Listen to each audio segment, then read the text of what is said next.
नमस्कार, जय हिंद, वंदे मातरम दोस्तों। स्वागत है आपका आपके अपने YouTube चैनल रॉयल एकेडमी पर। दोस्तों आज हम पढ़ने वाले हैं सामान्य ज्ञान यानी कि सामान्य अध्ययन का पार्ट नंबर 21। जी हाँ दोस्तों, वी हैव अपलोडेड 20 पार्ट्स। आपने यदि वो नहीं देखे तो उनको आप जल्दी से देख लीजिए। इन सभी में 100 प्रश्न हैं दोस्तों, और एक वीडियो में आपको 100 प्रश्न, इस तरह की श्रृंखला चल रही है। काफ़ी सारे पार्ट्स हम बनाने वाले हैं। यदि आपने पिछले पार्ट्स नहीं देखे तो उनको जरूर देख लीजिए।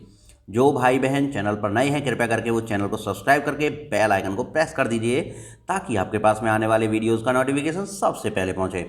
यदि वीडियो आपको अच्छा लगता है तो दोस्तों लाइक कीजिएगा, अच्छा नहीं लगता है तो डेफिनेटली डिसलाइक कीजिएगा, और वीडियो को 3 दोस्तों के साथ में शेयर करना ना भूलें दोस्तों। यही आपकी गुरु दक्षिणा है।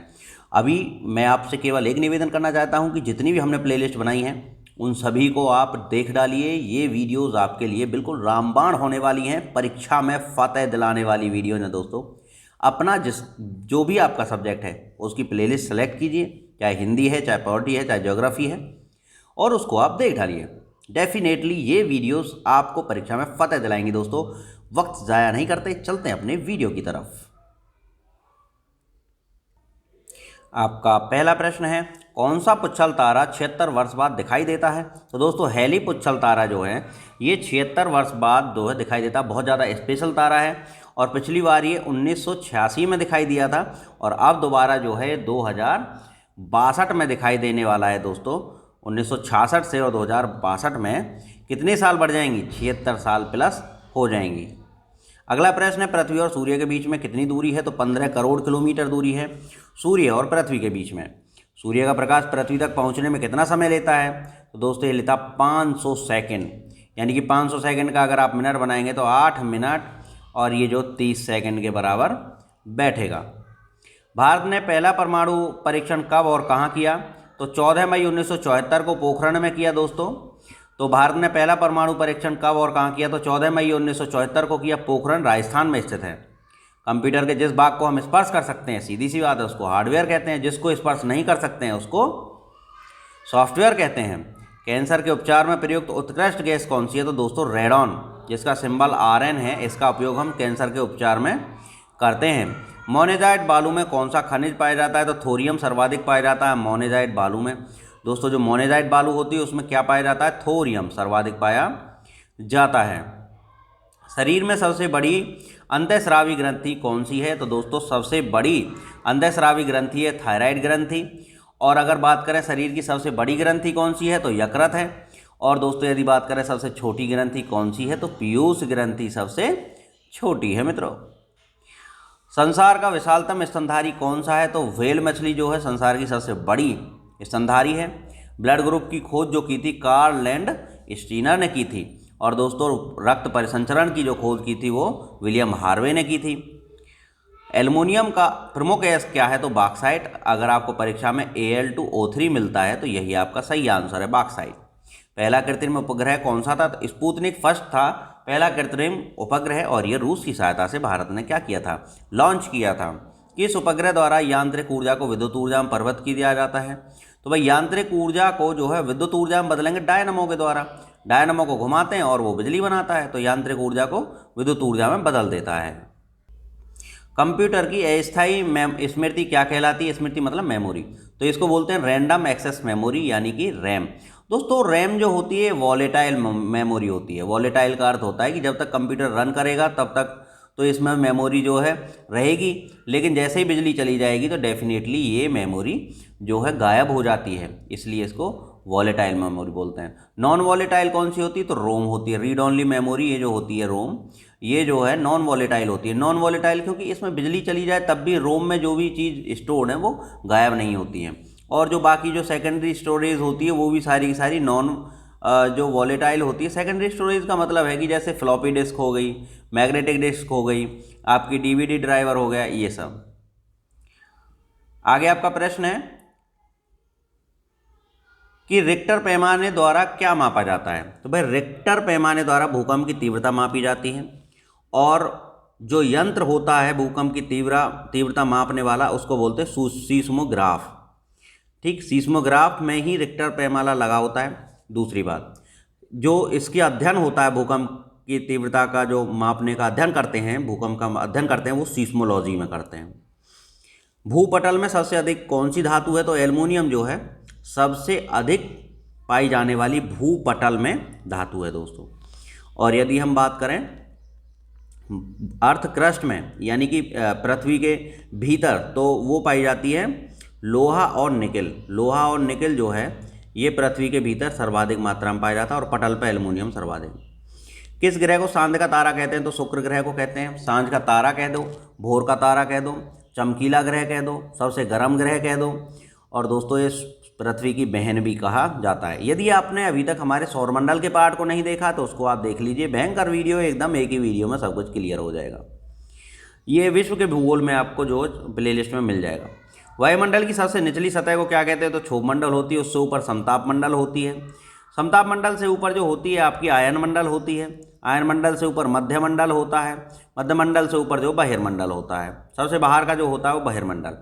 इसमें खास बात है कि मध्य मंडल का तापमान सबसे कम होता है, यानी कि सबसे ठंडी जो परत होती है वो मध्य मंडल होती है, और जो आयन मंडल होता है इसी से जो है रेडियो एक्टिव जो टीवी रेडियो की तरंगें टकरा के जो आती हैं वो जो है आयन मंडल से ही टकरा के आती हैं, यानी सैटेलाइट वाली जो परत है वो आयन मंडल है। समताप मंडल में आपका जो है ये क्षोभ मंडल से ऊपर वाला है, इसी में वायुयान उड़ता है, क्योंकि यहाँ पे जो वायु का जो है या कोई भी प्राकृतिक घटना नहीं होती है तो इसमें वायुयान उड़ता है। क्षोभ मंडल में सभी प्राकृतिक घटनाएं होती है मित्रों। आगे है, पृथ्वी को 1 डिग्री देशांतर घूमने में कितना समय लगता है? तो 4 मिनट का समय लगता है दोस्तों। पृथ्वी अगर 1 डिग्री देशांतर घूमेगी तो इसको जो कितना समय लगता है? तो 4 मिनट का। प्लास्टर ऑफ पेरिस किससे बनता है? तो जिप्सम से बनता है दोस्तों। जिप्सम होता है कैल्शियम सल्फेट .2H2O, और इसमें से अगर पानी निकल जाता है तो फिर ये बन जाता है प्लास्टर ऑफ पेरिस, यानी calcium sulphate .12H2O।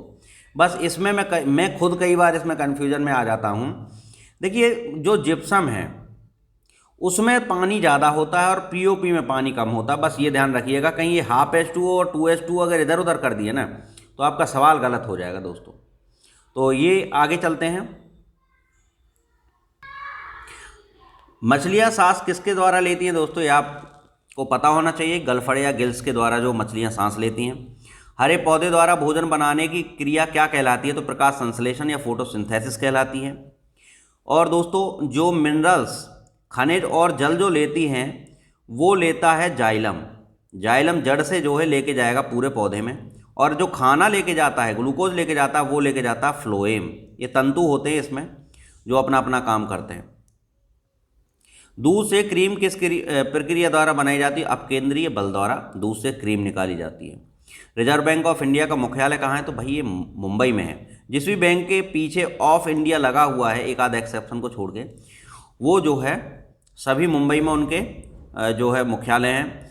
Reserve bank of India की स्थापना 1 अप्रैल 1935 को हुई थी, और दोस्तों 1949 में इसका राष्ट्रीयकरण कर दिया गया था। और अगर बात करें हम एसबीआई की तो 1955 में इसका जो राष्ट्रीयकरण किया गया था, और 14 बैंकों का जो राष्ट्रीयकरण किया गया था वो 1969 में किया गया था। तीनों इंपॉर्टेंट फैक्ट हैं। सीमांत गांधी किसे कहते हैं? खान अब्दुल गफ्फार खान को, या और सीमांत गांधी या फ्रंटियर गांधी भी इसको बोलते हैं। विश्व का सबसे बड़ा द्वीप कौन सा है? तो ग्रीनलैंड जो है सबसे बड़ा द्वीप है। आर्कटिक और अटलांटिक महासागर के बीच में ग्रीनलैंड जो पड़ता है, सबसे बड़ा द्वीप है विश्व का। और एशिया का सबसे बड़ा द्वीप कौन सा है दोस्तों? एशिया का सबसे बड़ा द्वीप जो है वो है बोर्नियो। ये बोर्नियो द्वीप जो है एशिया का सबसे बड़ा द्वीप है, इंडोनेशिया में जो है पाया जाता है, इंडोनेशिया के पास में स्थित है। और यह विश्व का तीसरा सबसे बड़ा जो है द्वीप है। एशिया का सबसे बड़ा द्वीप है, विश्व का तीसरा सबसे बड़ा, और एशिया का जो है सबसे बड़ा द्वीप है। और विश्व का सबसे बड़ा अगर बात करें तो ग्रीनलैंड है। यह जावा जो है जावा के उत्तर में है दोस्तों, और सुलावेसी से पश्चिम में है। सुलावेसी और जावा के बेसिकली ये जो है सुलावेसी के पश्चिम में है और जावा के उत्तर में स्थित है। तो यह इंडोनेशिया, मलेशिया और ब्रुनेई देशों में बटा हुआ है। इंडोनेशिया, मलेशिया और ब्रुनेई। आगे है, स्वतंत्र भारत के प्रथम राष्ट्रपति कौन थे? डॉक्टर राजेंद्र प्रसाद जो थे स्वतंत्र भारत के प्रथम राष्ट्रपति थे। इनका जो निर्वाचन जो किया गया था वो संविधान सभा के द्वारा किया गया था।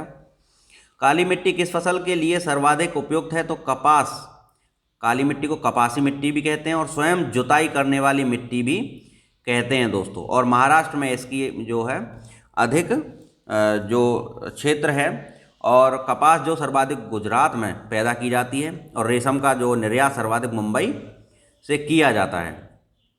आगे जो आपका प्रश्न है कि कौन सा विदेशी आक्रमणकारी कोहिनूर एवं मयूर सिंहासन जो है लूट के ले गया था। तो दोस्तों नादिर शाह जो था यह कोहिनूर हीरे को जो है और मयूर सिंहासन को लूट के ले गया था। सन 1738 में इसने मुगल सल्तनत पर अटैक किया था, और 1739 में इसने जो है कोहिनूर को जो है और मयूर सिंहासन को छीन लिया था। ये दिल्ली में उस समय मोहम्मद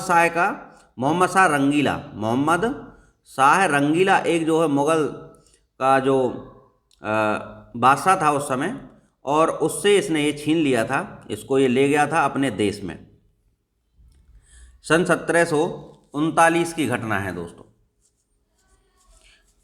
आगे है भारत में सबसे पुरानी पर्वत श्रृंखला कौन सी है। तो अरावली पर्वत श्रृंखला जो है ये भारत की ही नहीं पूरे विश्व की सबसे पुरानी पर्वत श्रृंखला है दोस्तों।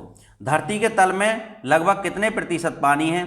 तो धरती के तल में जो दोस्तों 71% तो जो है पानी है, और अगर बात करें तो बाकी जो बचा 29% वो जो है स्थल है। भारत की सबसे लंबी स्थलीय सीमा किस देश के साथ लगी हुई है। तो ये बांग्लादेश के साथ लगी हुई है सबसे लंबी सीमा। यदि दोस्तों आपने भारत की स्थिति विस्तार से संबंधित जो है एक प्लेलिस्ट बनी हुई है जिसमें भारत के भूगोल में जो के नाम से प्लेलिस्ट बनी है, उसमें आपको 7-8 वीडियो मिलेंगे भारत का स्थिति विस्तार और भूगोल के नाम से। उन वीडियोज़ को यदि आप देख लेते हैं तो इस तरह के जो प्रश्न हैं आपके कि कितनी सीमा है, किसके साथ लगी हुई है, तो ये आपके क्लियर हो जाएंगे। वैसे दोस्तों मैं बता दूं कि बांग्लादेश के साथ में जो लगी हुई है वह 4096 किलोमीटर लंबी जो सीमा रेखा लगी हुई है। ये सबसे ज़्यादा जो है सीमा की लंबाई है भारत और बांग्लादेश के बीच में। नंबर 2 पे आता है चीन के साथ में जो लगती है वो 3488 किलोमीटर लंबी जो है सीमा लगती है मित्रों, ये दूसरे नंबर पे आता है। तीसरे नंबर पे पाकिस्तान आता है, जी हाँ, कंगाल पाकिस्तान। ये पाकिस्तान का जो 3323 किलोमीटर लंबी जो सीमा रेखा लगती है भारत के साथ में। चौथे नंबर पे जो आता है नेपाल आता है। नेपाल की जो सीमा लगती है मित्रों ये लगती है 1751 किलोमीटर। और 5वें नंबर पे आता है आपका म्यांमार के साथ में अगर मैं बात करूं तो म्यांमार के साथ में आपकी जो है 1643 किलोमीटर लंबी लगती है। और फिर आता है भूटान नंबर 6 पे। अगर भूटान की बात करें तो भूटान की लगती है 699 किलोमीटर। और 7वें नंबर पे जो भारत की स्थलीय सीमा से लगा हुआ देश है वो अफगानिस्तान, और जिसके साथ में मात्र कितनी जो लगी हुई है 106 किलोमीटर या 128 किलोमीटर कहीं पे मिलेगा, 106 किलोमीटर जो है सीमा लगी हुई है। ये आपको याद रखनी चाहिए। केवल 7 देश हैं जो भारत के साथ में स्थलीय सीमा जो है साझा करते हैं मित्रों। तो पहले नंबर पे आ गया बांग्लादेश 4096, दूसरे नंबर पे चीन आ गया 3488, तीसरे नंबर पे पाकिस्तान 3323, और चौथे नंबर पे नेपाल 1751, और 5वें नंबर पे म्यांमार 1643, और छठे नंबर पे भूटान 699, और 7वें नंबर पे जो है अफगानिस्तान 106 किलोमीटर लंबी जो सीमा साझा करते हैं मित्रों। आगे बात करते हैं तो आप उसमें जो भारत के भूगोल की जो प्लेलिस्ट है उसको आप देख लीजिए। बेहतरीन आपका पूरा भारत एक तरफ से जो पूरा क्लियर हो जाएगा 100% बेहतरीन तरीके से। हमारे सौरमंडल का सबसे बड़ा ग्रह कौन सा है। तो बृहस्पति है। किस नदी को बिहार का शोक कहते हैं। भाई देखिए सौरमंडल से संबंधित आपको वीडियो दी गई है, उसको आप देख लीजिए, इसमें मुझे एक्सप्लेन करने की आवश्यकता नहीं, उसी वीडियो को देखिए, आपको सारे प्रश्न सारे डाउट क्लियर हो जाएंगे। किस नदी को बिहार का शोक कहा जाता है। तो कोसी नदी को बिहार का शोक, दामोदर नदी को जो पश्चिम बंगाल का शोक, और ब्रह्मपुत्र नदी को जो असम का शोक कहा जाता है। और नील नदी का वरदान कहते हैं मिस्र को, नील नदी का वरदान। और ह्वांगहो नदी को चीन का शोक कहते हैं, चीन का शोक कहते हैं ह्वांगहो नदी को। अब बात करते हैं गैस सिलेंडर में लीकेज का पता लगाने के लिए कौन सा गंधयुक्त पदार्थ डाला जाता है। तो इसमें मिलाया जाता है इथाइल मरकैप्टन को जो है इसमें मिलाया जाता है, ताकि क्योंकि बदबूदार होता है, तो गैस एलपीजी लीक करेगी, तो एलपीजी में तो कोई इसमें ब्यूटेन सर्वाधिक मात्रा में होता है, इसमें गंध नहीं होती है। अब पता लगाएंगे तो उसमें हम उस गैस को सिलेंडर भरते समय उसमें इथाइल मरकैप्टन थोड़ी डाल देते हैं, ताकि लीकेज हो तो उसकी गंध आ जाए हमें इथाइल मरकैप्टन की। आगे है वायुमंडल में जो सर्वाधिक कौन सी गैस का प्रतिशत है, तो वायुमंडल में जो सर्वाधिक गैस का प्रतिशत है वो नाइट्रोजन का है 78%, और 20.9% जो है ऑक्सीजन का है, बाकी 0.03% जो कार्बन डाइऑक्साइड यानी CO2 का भी है। अब हम बात करते हैं कोणार्क का सूर्य मंदिर किस प्रदेश में। और दोस्तों अगर हम बात करें भूपर्पटी पर कौन सी गैस सर्वाधिक है, तो भैया वो है ऑक्सीजन। ये वायुमंडल में तो नाइट्रोजन, लेकिन भूपर्पटी पे या पृथ्वी के पटल पे, पृथ्वी के इस सतह पे जो वो ऑक्सीजन है 46% के आसपास, 46.6% के आसपास सर्वाधिक है। कोणार्क का सूर्य मंदिर जिसको ब्लैक पैगोडा भी कहते हैं दोस्तों, ये उड़ीसा में स्थित है। और किस देश से अलग होकर 1971 बांग्लादेश बना था, तो पाकिस्तान से अलग होकर 1971 बांग्लादेश। कंप्यूटर भाषा में WWW का अर्थ है वर्ल्ड वाइड वेब। इसकी जो खोज की थी ये की थी टिम बर्नर्स ली ने। दोस्तों याद आया आपके लिए जो है एक बेहतरीन वीडियो बनाई गई है कंप्यूटर के लूसेंट की 1000 क्वेश्चन की वीडियो। इस वीडियो में आपको 1000 क्वेश्चंस मिलेंगे, और दोस्तों इस वीडियो से बाहर आपका कोई भी परीक्षा आप दे रहे हैं क्वेश्चन नहीं जाएगा। इसमें जितने भी चैप्टर्स कंप्यूटर में बनते हैं वो सारे जो पढ़ा दिए गए हैं, चैप्टर वाइज चला है, MCQ फॉर्म में है, लेकिन बेहतरीन तरीके से जो है ये सारे क्वेश्चन आपके हो जाएंगे। 1 किलोबाइट में कितनी बाइट होती है, तो 1024 बाइट होती है। भारतीय राष्ट्रीय कांग्रेस ने 1929 के ऐतिहासिक अधिवेशन की अध्यक्षता किसने की थी, तो भाई इसकी अध्यक्षता जवाहरलाल नेहरू ने की थी। 1929 का जो अधिवेशन हुआ था ये लाहौर में हुआ था। लाहौर में जो ये अधिवेशन हुआ था मित्रों, और लाहौर में रावी नदी के तट पर जो है रात को 12 बजे नेहरू ने जो है भारत का जो तिरंगा लहरा दिया था और कहा था कि भारत हमारा जो अब स्वतंत्र है। और तो 31 जो दिसंबर की घटना थी, 31 दिसंबर 1929 की घटना थी ये रात वाली, और 26 जनवरी बस अगले ही महीने 26 जनवरी 1930 को जो है पूर्ण जो है स्वतंत्र घोषित जो हमने अपने भारत को कर लिया था। केंद्रीय असेंबली में बम फेंकने में भगत सिंह का साथी कौन था, तो दोस्तों इसमें जो बटुकेश्वर दत्त थे, बस बटुकेश्वर जो दत्त भी साथ में इसमें जो थे केंद्रीय असेंबली में जब बम फेंका था। इसकी मैं आपको कहानी छोटी सी सुनाता हूँ। भगत सिंह ने बदला लेने के लिए ब्रिटिश अधिकारी स्कॉट को मारने का संकल्प लिया था, क्योंकि स्कॉट के आदेश पर ही जो है लाला लाजपत राय, जी हाँ पंजाब केसरी लाला लाजपत राय पर जो लाठी बजाई गई थी। अब ये स्कॉट को मारने के लिए जो है भगत सिंह हमारे महान जो क्रांतिकारी रहे, उन्होंने थोड़ी सी कॉन्स्पिरेसी जो है उनको मारने के लिए थोड़ा सा जो उन पर बम फेंक दिया। अब क्या हुआ कि उस बम में स्कॉट तो मरा नहीं, वो सैंडर्स मर गया। चलो वो बम फेंक के आ गए, कोई दिक्कत नहीं। अब उसमें क्या था कि एक हेड कांस्टेबल था चानन, वो चंद्रशेखर और भगत सिंह और बटुकेश्वर का पीछा करने लगा। इन्होंने मना किया कि चला जा, लेकिन वो माना नहीं, तो चंद्रशेखर ने उसको भी गोली छोटी सी मार दी। अब हुआ क्या था कि ये जो है असेंबली में बम फेंकने का केवल इतना सा ही कारण था। अगर मैं बात करूं तो जो साइमन कमीशन के विरोध में, जो कि 30 अक्टूबर 1928 को भारत में आया था, लाला लाजपत राय पर जो है लाठियां बरसाई गई। ये साइमन कमीशन का जो अध्यक्ष था ये जॉन साइमन था, और लोग कह रहे थे साइमन वापस जाओ। तो 30 अक्टूबर 1928 को जो है लाठी बरसाई थी, और 17 नवंबर 1928 को लाला लाजपत राय की मृत्यु हो गई थी। और इसी के बदले के लिए भगत सिंह जी ने जो है उनको उड़ा दिया था, सैंडर्स को। स्कॉट को मारना था, लेकिन वो सैंडर फ्री में ही मर गया था। अब आगे प्रश्न है कि मुस्लिम लीग ने भारत विभाजन की मांग सबसे पहले कब की थी, तो 1940 ईस्वी में जो मुस्लिम लीग, ये जिन्ना ने मांग की थी कि भारत हमको अलग एक जो देश दे दीजिए। आगे कॉमनवेल्थ पत्रिका का प्रकाशन किसने किया? तो एनी बेसेंट ने जो है कॉमनवेल्थ पत्रिका का प्रकाशन किया। ये 1916 में जो है भारतीय राष्ट्रीय कांग्रेस की अध्यक्ष बनाई गई थी और इन्होंने 1916 में ही जो है एक लीग की स्थापना की थी और उस लीग का नाम आपको जो है कमेंट बॉक्स में बताना है, वो कौन सी लीग थी। चलिए मैं ही बता देता हूँ, आपको तो कुछ पता नहीं है।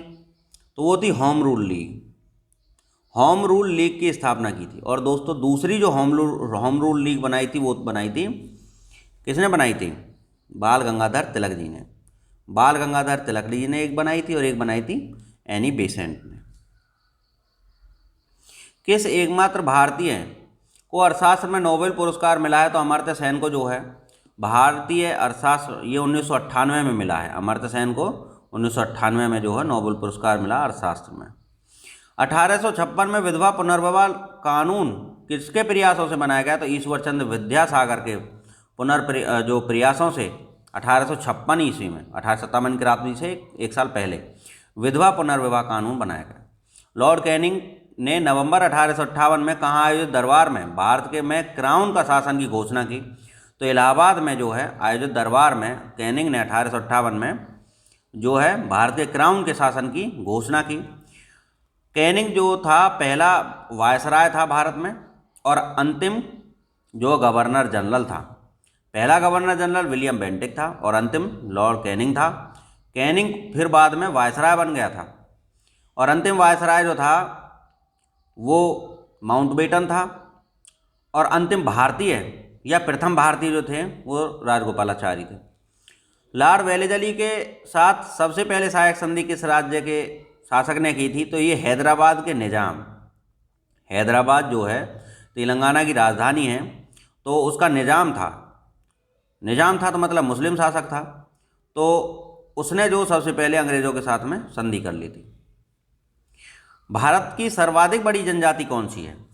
तो दोस्तों अगर 2011 की जनगणना की बात करें तो उसके अनुसार तो सबसे नंबर 1 पे भील है। भील से पीछे जो है गौंड है और गौंड से पीछे संथाल है। अब दोस्तों अगर बात करें वर्तमान की तो ऐसा सुना है कि गौंड की जो जनसंख्या है वो अधिक हो गई है, लेकिन अगर 2011 पूछता है तो आपको ये क्रम याद रखना है। 2011 की जनगणना के अनुसार अगर हम बात करें तो जनजातीय आबादी जो थी वो एक जो 10 करोड़ 45 लाख इकाई दहाई 10 करोड़ 45 लाख 45,716 जो रही है और इसमें जो जनजाति आबादी का जो कुल प्रतिशत 8.6% बैठता है। अब बात करते हैं कि भारतीय राष्ट्रीय कांग्रेस की प्रथम महिला अध्यक्ष कौन थी? तो 1916 में बनी थी एनी बेसेंट। कॉमनवेल्थ पत्रिका भी इन्होंने लिखी। शहीद ए आजम के नाम से कौन जाने जाते हैं? तो भगत सिंह जो है शहीद ए आजम के नाम से जाने जाते हैं। किस योजना के फलस्वरूप जो है भारत का विभाजन हुआ? तो माउंटबेटन योजना 1947 में जो भारत आई थी, इसके हिसाब से भारत का विभाजन कर दिया गया। जनरल डायर जलियांवाला बाग हत्याकांड से जुड़ा था कि हत्या किसने की? तो ऊधम सिंह ने। ऊधम सिंह ने जाके जनरल डायर को जो है इंग्लैंड में ही गोलियों से उड़ा डाला था, तभी तो भाग गए। जब उग्र आंदोलन हुआ तभी अंग्रेज भागे थे। गांधी जी के चरखे से अगर कोई मानता है कि अंग्रेज भागे थे तो गलत मानता है। बंगाल का विभाजन कब और किसके द्वारा किया गया? तो ये 1905 ईस्वी में लॉर्ड कर्जन के द्वारा किया गया।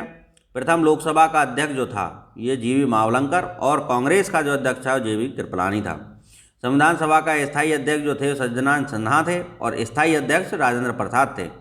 कुचिपुड़ी नृत्य शैली देखिए 26 नवंबर 1949 को भारत का संविधान अंगीकार कर लिया था और 26 जनवरी 1950 को पूरी तरह से लागू कर दिया था। कुचिपुड़ी नृत्य शैली जो है आंध्र प्रदेश से है। अगर आपने नृत्य शैली पर्व ये हमारी वीडियो जो नहीं देखी हैं, इंडियन कल्चर त्यौहार, इंडियन कल्चर के नाम से या पर्व त्यौहार के नाम से आपको प्लेलिस्ट मिलेगी, उसमें जितनी वीडियो उनको दो डाली, आपकी बिल्कुल एक भी नृत्य शैली या कुछ भी नहीं छूटेगा, मतलब कल्चर से। मोहिनीअट्टम ये भी सब उसी में ही है। मोहिनीअट्टम नृत्य शैली मुख्यतः किस प्रकार राज्य से संबंधित है? तो भैया केरल से है। ठीक है, मोहिनीअट्टम, कालियट्टम, कृष्णाअट्टम, कथकली, ये सब जो केरल की हैं। और उत्तर प्रदेश की है कथक। और भी है उत्तर प्रदेश की, तो आप उसी प्लेलिस्ट में जाइए, सारी खंगाल डालिए। भरतनाट्यम नृत्य शैली मुख्यतः किस राज्य की है? तो तमिलनाडु की है। भरतनाट्यम जो है तमिलनाडु की जो है नृत्य शैली है। आगे बात करते हैं, कथकली किस राज्य का राज शास्त्रीय नृत्य है? तो ये केरल का है। और बिहू असम का है। और राउफ जम्मू कश्मीर का है। कालबेलिया जो राजस्थान का है। बहुत सारे हैं, तो उसमें आपको पूरा मिल जाएगा डिटेल में, उन प्लेलिस्ट को आप खंगाल डालिए। केसर का सर्वाधिक उत्पादन किस राज्य में होता है? तो जम्मू कश्मीर में होता है। भारत में प्रथम बहुउद्देशीय परियोजना जो दामोदर नदी पर लगी थी। इंडियन नेशनल कांग्रेस के प्रथम अध्यक्ष थे उमेश चंद्र बनर्जी। और एओ ह्यूम ने जो है कांग्रेस की जो है स्थापना की थी। एओ ह्यूम को हर्मिट ऑफ शिमला भी कहते हैं। अंतर्राष्ट्रीय शांति और सुरक्षा को बनाए रखने के लिए जिम्मेदारी संयुक्त राष्ट्र संघ की है। अच्छी बात है। तो ये कहता है कि किस अंग की है? तो सुरक्षा परिषद की है भाई। सुरक्षा परिषद क्या करता है? अंतर्राष्ट्रीय सुरक्षा परिषद जो है ये शांति बनाने का काम करता है। नोबेल पुरस्कार पाने वाला पहला भारतीय नागरिक कौन था? रविन्द्रनाथ टैगोर थे। और इनको जो है 1913 ईस्वी में जो नोबेल पुरस्कार मिला था। मिड डे मील योजना किस बार शुरू हुई? तो 1995 में शुरू हुई थी मिड डे मील योजना। बांग्लादेश का राष्ट्रगान कौन सा है? तो इसे किसने लिखा है? तो अमार सोनार बांग्ला जो है ये बांग्लादेश का जो राष्ट्रगान है, और इसको लिखा है रविंद्रनाथ टैगोर जी ने। बांग्लादेश का जो है राष्ट्रगान लिखा है रविंद्रनाथ टैगोर ने। लोधी वंश का संस्थापक कौन था? तो बहलोल लोधी जो लोधी वंश का संस्थापक था। 1504 ईस्वी में जो है सिकंदर लोधी ने आगरा नगर की स्थापना की थी। कि संविधान संशोधन को मिनी कॉन्स्टिट्यूशन कहते हैं। 42वें संविधान संशोधन 1976 में जो हुआ था इसको मिनी कॉन्स्टिट्यूशन कहते हैं। गोताखोर पानी के अंदर सांस लेने के लिए कौन गैसों का मिश्रण ले जाता है? तो हीलियम और ऑक्सीजन का मिश्रण लेके जाता है। हीलियम भी होना जरूरी है और ऑक्सीजन तो जरूरी है ही। होम्योपैथी का संस्थापक हनीमैन था। और विटामिन की खोज फंक ने की थी। स्टेनलेस स्टील किसकी मिश्र धातु होती है? तो आयरन, क्रोमियम और निकिल की जो मिश्र धातु होती है स्टेनलेस स्टील दोस्तों। इसमें आयरन को फे और ये क्रोमियम और जो निकिल Ni। तो फैक्रोनी अगर मैं बोलूँ तो फैक्रोनी को मिला के जो स्टेनलेस स्टील बनता है। कांसा किसकी मिश्र धातु है? तो कॉपर और टिन की। कांसा यानी कि Cu&Sn। तो देखिए कांसा तो Cu(SN) हो गया और फैक्रोनी हो गया स्टेनलेस स्टील। स्वामी विवेकानंद ने जो है शिकागो में हुए विश्व धर्म सम्मेलन को संबोधित किया था। और यह ऐतिहासिक सम्मेलन था 1893 की ये जो घटना थी। जलियांवाला बाग हत्याकांड 13 अप्रैल 1919 को हुआ था। पृथ्वी पर उत्तरी गोलार्ध में सबसे बड़ा दिन 21 जून को होता है। सबसे छोटा दिन होता है 22 दिसंबर को। और इसका उल्टा हो जाएगा दक्षिणी ध्रुव में, यानी कि सबसे छोटा दिन 21 जून को हो जाएगा और बड़ा दिन 22 दिसंबर को हो जाएगा। महात्मा बुद्ध ने अपना पहला उपदेश जो सारनाथ में दिया था। और इनकी मृत्यु जो हुई थी कुशीनगर में हुई थी। जन्म लुम्बिनी कपिलवस्तु में हुआ था। साइमन कमीशन के बहिष्कार के दौरान लाठीचार्ज से किसकी मौत हुई थी? तो ये लाला लाजपत राय की। भारत में निर्मित प्रथम कंप्यूटर का नाम सिद्धार्थ है। और गायत्री मंत्र का उल्लेख किस ग्रंथ में है? तो ऋग्वेद में जो गायत्री मंत्र का उल्लेख है। मानव देखिए दोस्तों, हमने जो है एक एंशियंट हिस्ट्री का जो है पार्ट अपलोड किया, उसमें 200 क्वेश्चन है, उनको आप ज़रूर पढ़ डालिए। और साथ में जो है 1000 क्वेश्चन की जो है प्राचीन भारत की एक वीडियो अपलोड की है, उसको भी देख डालिए भाई। आपकी तैयारी में बिल्कुल एकदम 100% बेहतरीन होने वाली है ये प्लेलिस्ट जितनी भी हमने बनाई है। मैराथन की जो प्लेलिस्ट है एक, उस पर लिखा मैराथन, उसके अंदर जितनी भी मैराथन है उन सबको आप देख डालिए। लाइव जिंगालारा हो जाएगी दोस्तों। लेकिन दोस्तों हमारी मेहनत को आप शेयर करना ना भूलें। अपने 3 दोस्तों के साथ में जो शेयर ज़रूर करें, बस इतनी सी गुरु दक्षिणा है। आप ही के हम हैं और आप ही का चैनल है, आप ही के लिए सारी मेहनत हो रही है, तो जिम्मेदारी भी आप ही की बनती है। मानव शरीर में पाचन क्रिया अधिकतर किस अंग में संपन्न होती है? छोटी आंत में सबसे ज़्यादा जो पाचन क्रिया का काम होता है मित्रों। आगे है आनुवंशिकता के नियम का प्रतिपादन किसने दिया? तो ग्रेगन जॉन मेंडल ने। इसने जो मटर पे जो है वो किया था प्रैक्टिकल। मानव द्वारा सबसे पहले किस धातु का प्रयोग किया था? तो तांबा का जो प्रयोग मानव ने सबसे पहले किया। बाल पेन किस सिद्धांत पर काम करता है? पृष्ठीय तनाव पर करता है। रेशम के कीड़े जो है सहतूत की कोमल पत्तियों को खाते हैं। राजस्थान में खेतड़ी तांबे की खान है और राजस्थान में सर्वाधिक चांदी उत्पादित होता है। मैक्सिको में सर्वाधिक चांदी उत्पादित होती है देशों की बात करें तो। पृथ्वी के सबसे नज़दीक ग्रह कौन सा है? तो शुक्र है और पृथ्वी की बहन भी है शुक्र। तो मैं कहता हूँ सौरमंडल की वीडियो देख डालिए, लाइव जिंगालाला हो जाएगी। प्रश्न जरूर आता है इससे। मनुष्य की आंख में किसी वस्तु का प्रतिबिंब कहाँ बनता है? तो रेटिना पे, और जो दान करते हैं वो कॉर्निया को करते हैं। सूर्य से पृथ्वी पर ऊष्मा का संचरण और ट्रैकोमा रोग होता है आंख का ही। सूर्य से पृथ्वी पर ऊष्मा का संचरण किस विधि से होता है? तो विकिरण विधि से होता है। ये जो है डीएनए की द्विगुणित कुंडली का पता लगाया किसने था? तो वाटसन और क्रिक ने जो पता लगाया था दोस्तों। ध्वनि की तीव्रता जो है किसमें मापी जाती है? तो डेसिबल में मापी जाती है। और नॉर्मली जो शोर शराबा होता है वाहनों का वो 20 डेसिबल का होता है। मधुमक्खी पालन को क्या कहते हैं? तो एपीकल्चर कहते हैं। ये भी वीडियो मिल जाएगी भैया आपको। ये जो है इसमें सभी जितने भी सेरिकल्चर, एपीकल्चर, विटीकल्चर, पोमोकल्चर, फ्लोरिकल्चर ये सभी हैं। इसको आप जाइए और जो है प्लेलिस्ट में आप देखिए, बिल्कुल एकदम बेहतरीन तरीके से आपको जो समझाया गया है। किसी वेबसाइट के प्रथम पृष्ठ को होम पेज कहते हैं। और गाड़ियों में पीछे दृश्य दिखाने के लिए जो दर्पण यूज होता है वो उत्तल दर्पण होता है और हेडलाइट में होता है अवतल दर्पण। सामान्य परिस्थितियों में हवा में ध्वनि की गति कितनी होती है? तो 332 मीटर पर सेकंड। वह एकमात्र ग्रह कौन सा है जो अपनी धुरी पर पूर्व से पश्चिम की तरफ घूमता है? तो शुक्र है। ये एकमात्र ग्रह है जो अपनी धुरी पर पूर्व से पश्चिम की दिशा में घूमता है, बाकी सब पश्चिम से पूर्व पृथ्वी की तरह। सूर्य में सर्वाधिक गैस हाइड्रोजन स्थित है दोस्तों और 90% के आसपास जो है ये अवेलेबल है। और पृथ्वी से दिखाई देने वाला सबसे चमकीला ग्रह उसका नाम है शुक्र। शुक्र जो है पृथ्वी की बहन है, शुक्र बहन चमकीली। और सौरमंडल की आयु कितनी है? तो 4.6 अरब वर्ष है। 4.6 अरब वर्ष के बाद में जो सौरमंडल खत्म हो जाएगा, ऐसा वैज्ञानिक बोलते हैं। तो वीडियो को देखने वाले सभी भाई बहन और गृहिणियों से मेरा जो निवेदन है कि वीडियो को अपने 3 दोस्तों के साथ में शेयर कर दें। और साथ में दोस्तों सभी प्लेलिस्ट में जितनी भी वीडियोस हैं उनको आप बेहतरीन तरीके से देख लीजिए। और दोस्तों क्वेश्चंस का क्वालिटी का कोई जवाब ही नहीं है दोस्तों। और इन सभी को तसल्ली से बैठ के मैराथन वीडियोस को सुबह को बैठो, शाम को निपटो, एक एक जो सब्जेक्ट क्लियर दोस्तों, एक एक सब्जेक्ट क्लियर इतना बेहतरीन तरीके से। यदि एक बार में थोड़ा सा कम समझ में आता है तो उसको 2 बार देखिए, उसको 3 बार देखिए, आपका बिल्कुल सब्जेक्ट निचोड़ बिल्कुल डेफिनेटली बेहतरीन तरीके से हो जाएगा। और सबसे बड़ी बात यह है कि इसमें आपको एक ही वीडियो में सारा का सारा कंटेंट प्रोवाइड किया जाता है।